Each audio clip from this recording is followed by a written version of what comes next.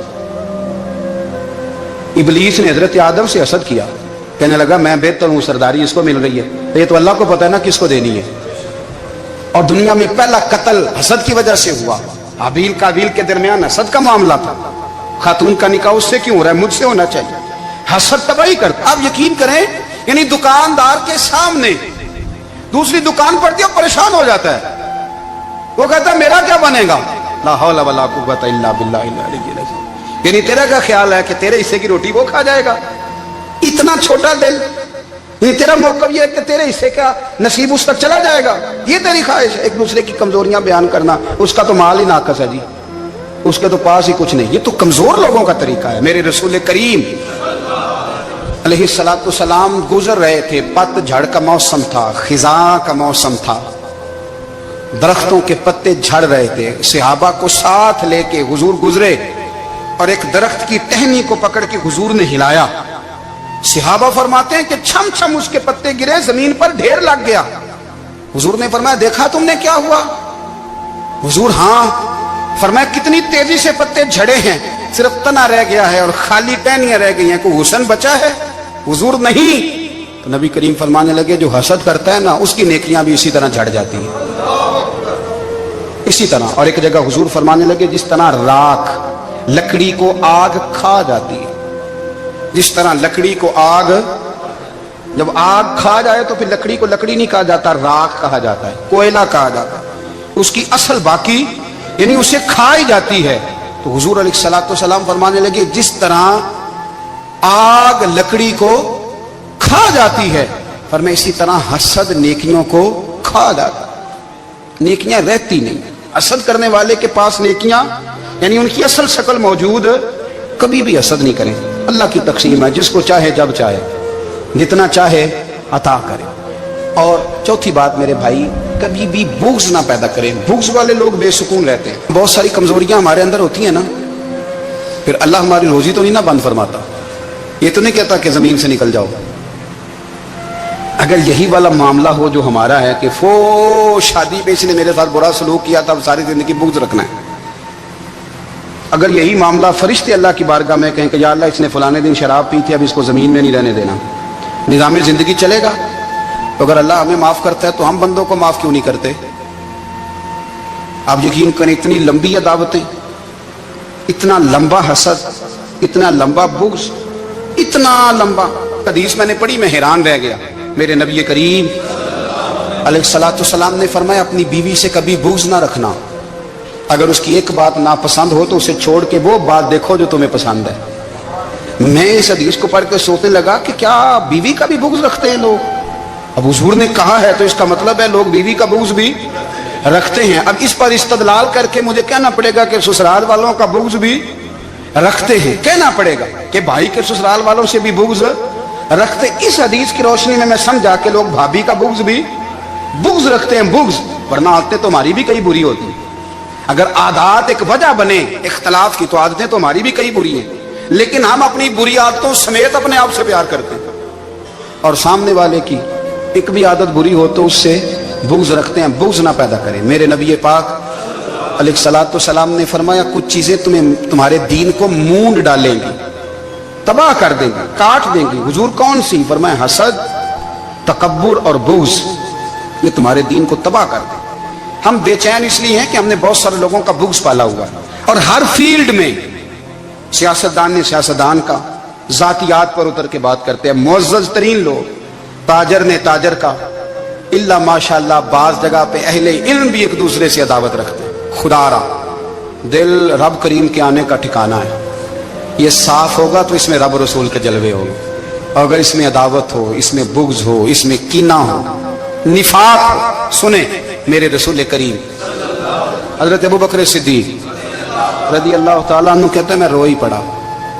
مکہ فتح ہوا نا تو اکرمہ بن ابو جہل نے پیغام بھیجا کہ میں نا کلمہ پڑھنے کے لیے آ رہا ہوں۔ وہ بات لمبی ہے، میں موضوع پہ رہنا چاہتا ہوں۔ کہتے ہیں جب وہ آنے لگا نا تو نبی پاک نے ہم سب کو بلایا، ہم حاضر خدمت ہوئے تو حضور فرمانے لگے کہ